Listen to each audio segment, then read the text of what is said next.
Hi guys, Brett here from Hearns Hobbies, and today we are taking another look at the HR1 buggy. Now you might think that's not much of a buggy, but if you've seen the other 3 episodes, I think this will be like part 4 of a buggy rebuild, you'll know how much work has gone into it and yet how far there is to go.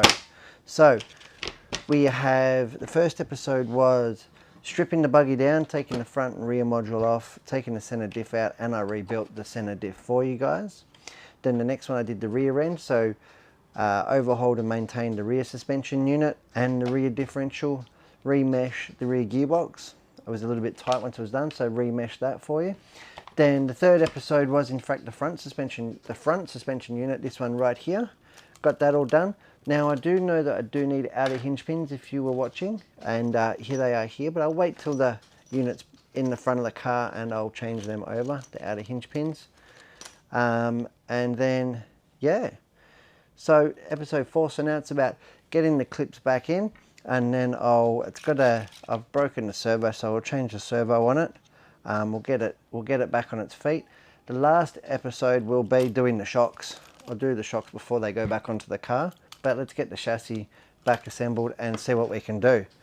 So the front was the last thing off, so how about we get the front back on first. So I'll get the rear out the way. Here we go, I've got the front end here. Do I need to put don't really need to put the drive shaft in because it'll slip in after. Just double checking. Okay, so it's a matter of, before I put the box in, I have to actually lubricate it. So, I did say I was going to show you guys how I did it. So, again, you'll notice how I've had it all rebuilt. I've got 10 weight in the front diff. So, I'm going to have my white grease here. And you don't need to do the whole gear, probably a good half to third of the gear. The more you put on, the more mess you will make, essentially. So that should be plenty. Spin it around. That's just a bit of lithium grease. Keep the gears nice and cool, keep it all quiet. Bit of light tack. You can use that, or in fact, you can even use copper grease as well. Copper grease is probably a little bit more rugged, but the white grease is really good and easy to clean off next rebuild. So that's on, so it's a matter of now just offering the front clip up, and that's how easy it installs, just like that. And that is a good indicator of a car when it just literally falls together. Put the bumper bar in there, that does hold the front bracket. And I'll start putting the screws in. Now these ones go into plastic, so there's no need for any Loctite on here. However, I will put a drop or two of Loctite into the ones that go into the B block, and which is an alloy block on this car, being the precision race machine that the HR1 is. Let's get this on camera. And again, you'll notice that I'm not using any power tools, doing it all by hand.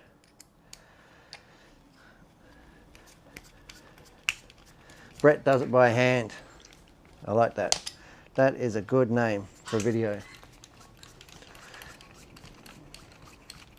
Look at that. Bit of Eskimo action. Get that in there. Look how good are the threads on these cars. Really good. Nice big meaty M4 threads on these gearbox retaining screws. Now I'm not going to do anything tight. I'm just going to get them all up to seating. Back them off half a turn. And that will allow me to get these ones in. I need some Loctite. I had it out 3 seconds ago. Here we go. I'm going to put a few drops on my sweet pit mat. It's only a matter of time before I drop something in there that I shouldn't, but for the moment it's working out well for me, that system. Put this one in. Now you don't have to put Loctite on it. You know, but it is steel into alloy. So, and there is a flex point on the chassis. So I have seen them rattle loose, and this saves me doing them up ridiculously tight. because they're only a 3mm thread. And last thing I want to be doing is feel like changing my diff oil at the track, and unfortunately not being able to get my gearbox out because I need to drill a screw out. Get everything done up nice and evenly underneath, like so. Then I'll do these ones up.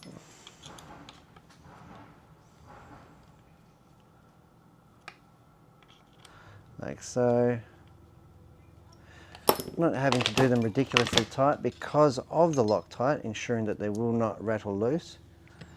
Put in these ones here for the front waterfall or bulkhead mount. Don't know how they got the nickname waterfall. Nothing water about them really. 6 screws, the whole front end is attached. Pretty chuffed with myself there.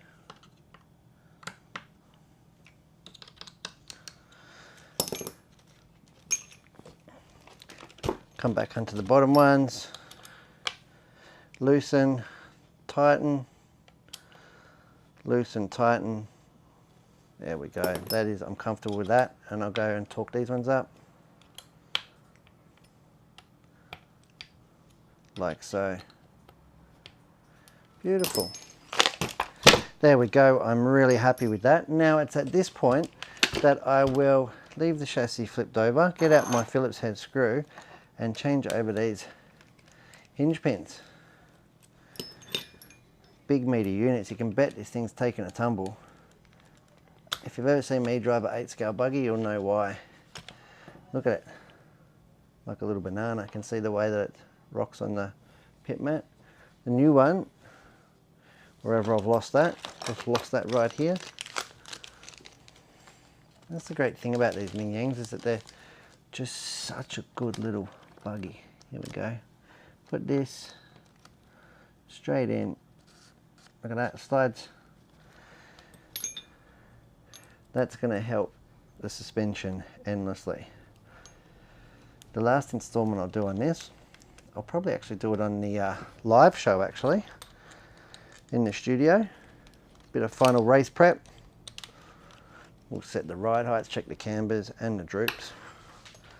Could be a good little way to finish this series off of the HR1. Now I won't throw those hinge pins away. They will make really good spares. When I'm feeling bored, I can try and straighten them out, and I can check that they're straight, and then if I happen to have a big off and bend another one, I can quickly whip those in without having to do any straightening or hammering trackside. Can leave that to home where people can't see. Couple of hinge pins, and so far that has been the only part used in the whole rebuild. I know we're going to be putting a servo in it, that goes without saying. Again, that's just unfortunately one of the pitfalls of racing these massive cars, is that they do take massive hits, and yeah, sometimes stuff breaks and bends, as long as it's not your foot or your ankle. Seen a few people get collected by these cars, and it's, you know, it can be funny at first, but honestly it's no laughing matter. You got these cars about 3.5 kilos traveling at speeds of 80 kilometers an hour, 75, 80 kilometers an hour, and falling out of the sky from 3 meters. So there's a fair bit of energy when they're coming over jumps and stuff.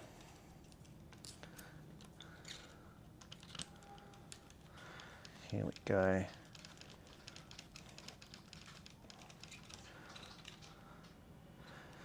There we go. That is the front end in. Really, really happy with that. It's at this point now where I'll start working my way towards the center. So I'll put the drive shaft in, and then I'll offer up the center diff, working my way back, put the center diff in.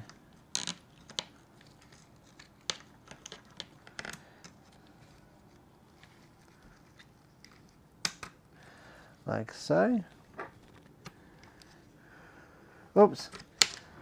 Some reason I thought I'd put the center diff in backwards. There we go. Just like so, slots in the motor mount. Then I will put the rear center bulkhead on. I'll do up the top brace, the spur gear cover, keeping my little fingers out of there.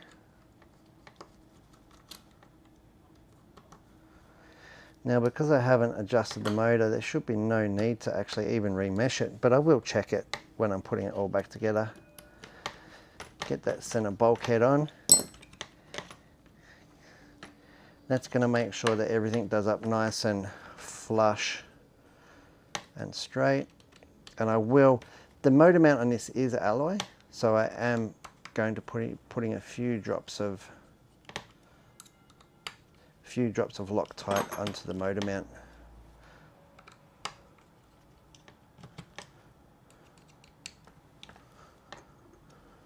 There we go.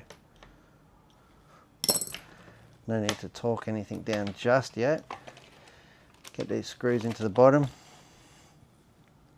Working my way forward along the chassis. 2.5mm driver, here it is, buddy. Now this one here is into plastic.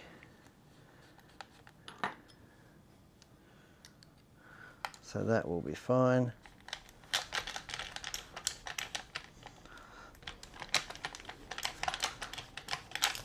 Oops, getting a bit carried away there with my 9-step tools. You can see that the chassis, although it's nice and shiny and silver, no longer anodized, it's still got heaps of meat left. Oh, nice solid plastics there for that bulkhead. I'll take one of these screws out at a time and apply a little bit of Loctite into the metal. And because I've applied a little bit of Loctite, there's going to be no need to absolutely reef on these screws, because these into alloy across the middle of the chassis here, where they can tend to flex a lot, can be a big contentious point for screws coming loose. I know, because I've seen it before time and time again.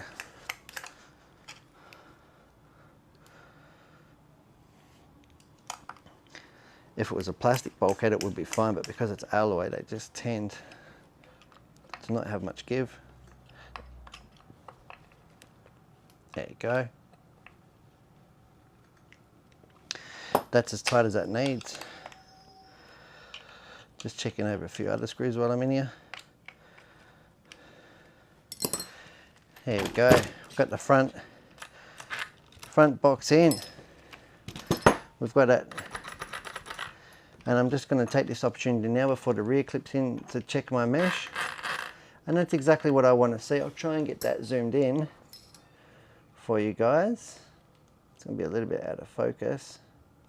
Just took just a little bit to get there. And this is the gear mesh that I'm talking about. This is the pinion and spur gear, the center diff. And you can see here, it's really hard to not get my finger in the way.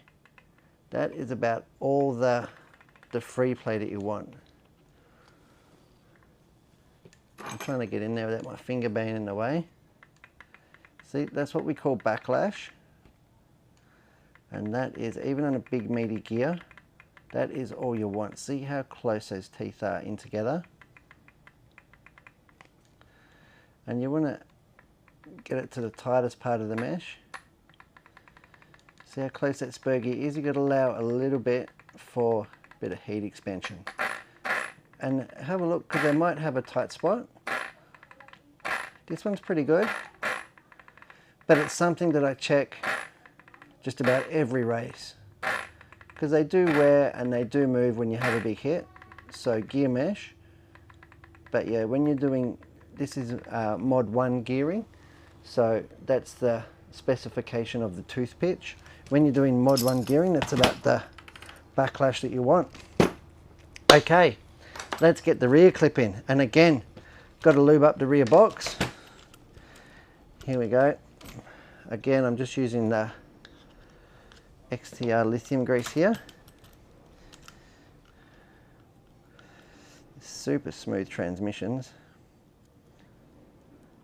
And that's about all you want. If anything, that's probably still too much, but that's okay.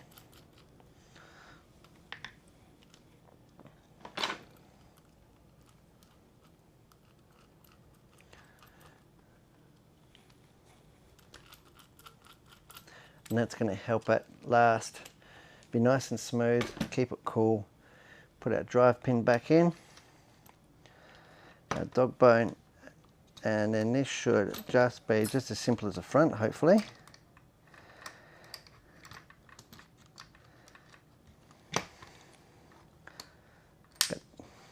Got this brace here,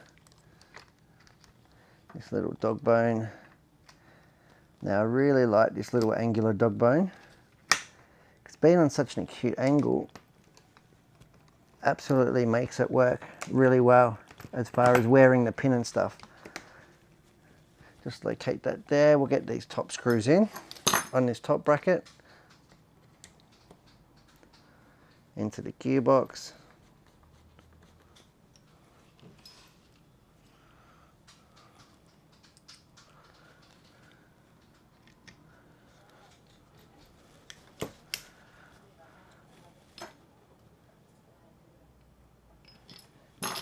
Here we go.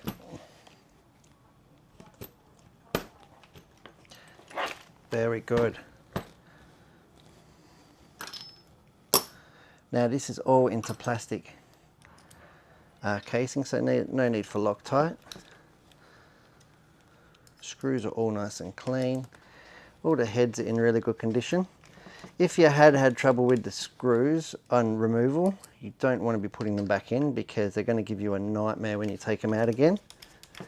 But because I've done it all by hand and kept them all clean and the tools in good nick, the 9-step tools, I've actually done about, well, this will be the second rebuild for this car, and I've not replaced a single screw yet. And it shouldn't for many really, if you look after them. Like I said, I don't use power tools. Keep everything nice and clean when I'm working on it. And when your tooltip does start to get a bit worn, yeah, make sure you change it out. They always wear. But if you don't, all you're going to do is damage all your fasteners in your car.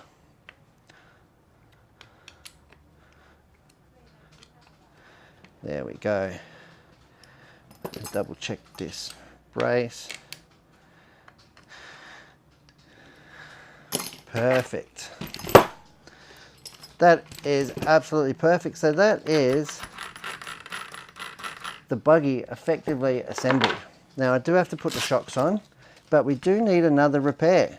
Like I said to you, it does have a broken servo, and I will not be the only one who's going to suffer this fate racing 8-scale buggies with or without the HR1, but I'm going to change it over now. Well, let's make a video out of it. So I'm going to put the battery in. Get the straps down there nice and neat. There we go. Look at that. So first step is taking the servo horn off. I don't really need to worry about the position because this servo is not going back in. Now you can in fact change gears on servos, but this one here was just a cheap one anyway. I've been looking forward to giving it an upgrade. Need a flathead screwdriver. Or some pliers. Here they are.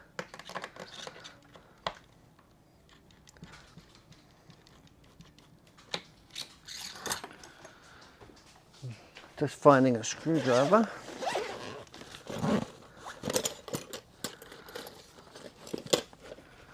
What that is going to help me do is get up and pry the servo horn off. Probably because I've been a bit over exuberant with the Loctite, but that's okay because you don't really want a loose servo horn if you can help it. And these are actually a one-piece billet machine servo horn, really nice. Okay, go ahead now and I will undo this servo. 4 screws from the top, like so. because then what I've got to do is going to fire the buggy up, get it all centered. I'm still using the standard radio with this buggy. Might change it later in the track, but in the meantime, I mean, we've even won a state championship, young Tristan did, with this and the standard radio, so there's nothing wrong with that. Showing people that you don't, in fact, need to have $1,000 radio to go to the track and have fun. Taking a really good little waterproof. Well, it's definitely splash proof. I don't like to tell people they're waterproof because the first thing I'll do is try and drive it underwater. And that's not what this is about. Here we go. Just going to take my little servo wire out. Got a little bit of foam in there. Channel 1 to turn, channel 2 to burn. There we go, that one is done. And here we go, look at this bad boy. This is the latest and greatest from highest. This is more than capable of being up to the job. This is a B250. Really nice, solid little servo, this one. Even comes with mounting bushes, which is nice. And machine screws, which is even nicer. Go ahead and put these in. We'll see if we can't get it all beautiful looking screws. Hearns makes some beautiful hardware.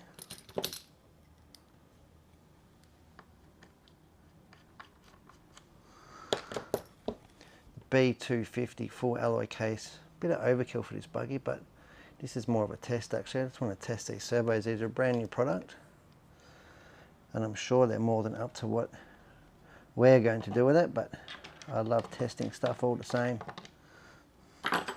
So put the servo in.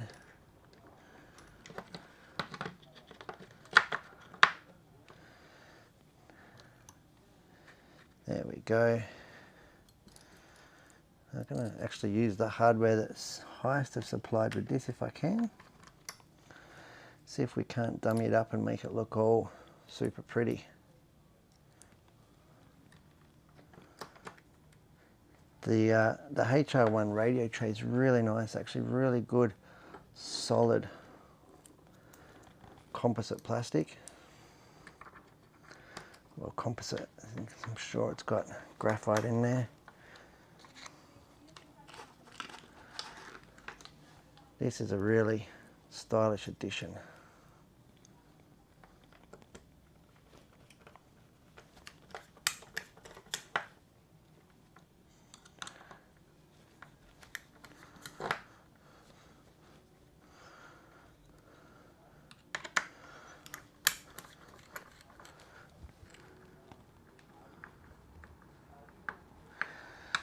No need for an alloy servo mount here. This thing is like no flex at all in the servo mount.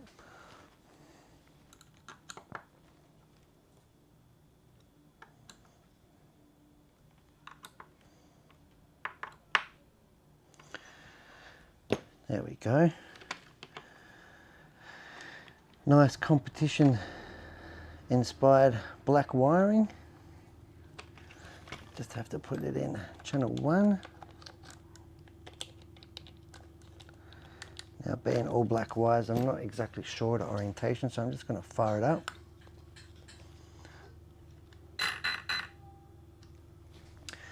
Got my Fly Sky radio here that comes in, a beautiful little Rubik's Well bag.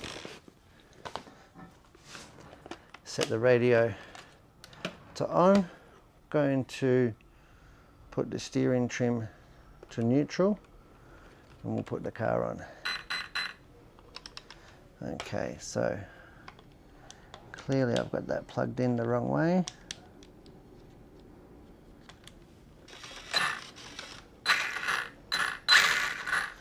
There we go. The servo is in and alive. We've got that centered. That is really quiet. Nice servo. And while I'm here, I can actually check the driveline.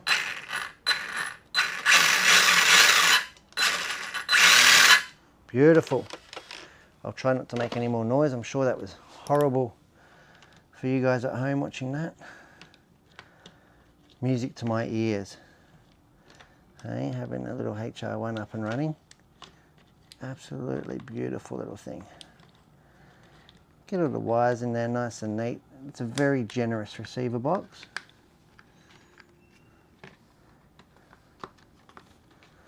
Like so. And got these beautiful neat little screws here. With a little 1.5mm head. And they really finish off this classy car.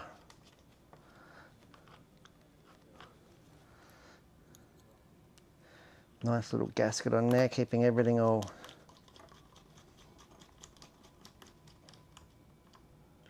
safe and secure. The wires are all tucked and out of the way.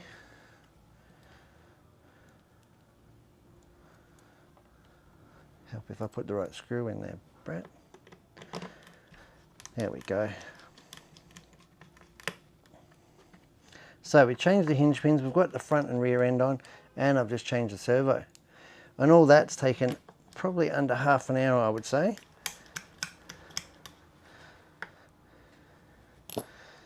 Now what I like to check with these servos is how deep the supplied screw will go in.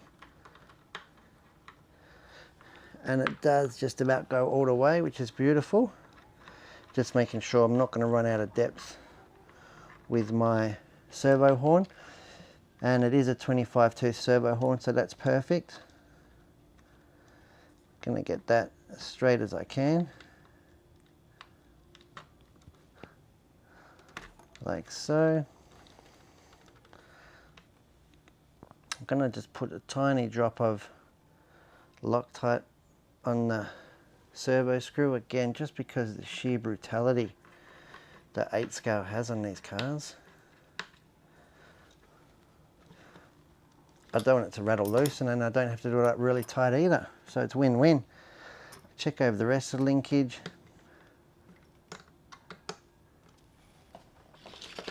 Look at that. We are off and steering in left and right directions. That is a beautiful servo. Lovely. Turn my dual rate down a little bit. There we go. Look at that. Bit of final trim once we get on track, but we are ready. So, this installment we have in fact put...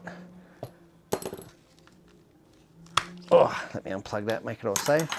We have in fact put the front and rear suspension modules in the car. I've changed the servo to the new B250 and we've given it all a check over. Last thing to do on this beast is in fact a bit of a final check over, including the rear shocks. Now the rear shocks are sitting here on a stand and you don't have to rebuild them every time you do it, but in this case I am. We've got fresh diffs and everything, so let's go ahead in the next installment and do the shocks. So I'm Brett from Hearns, and thanks for watching me service and repair the HR1 buggy.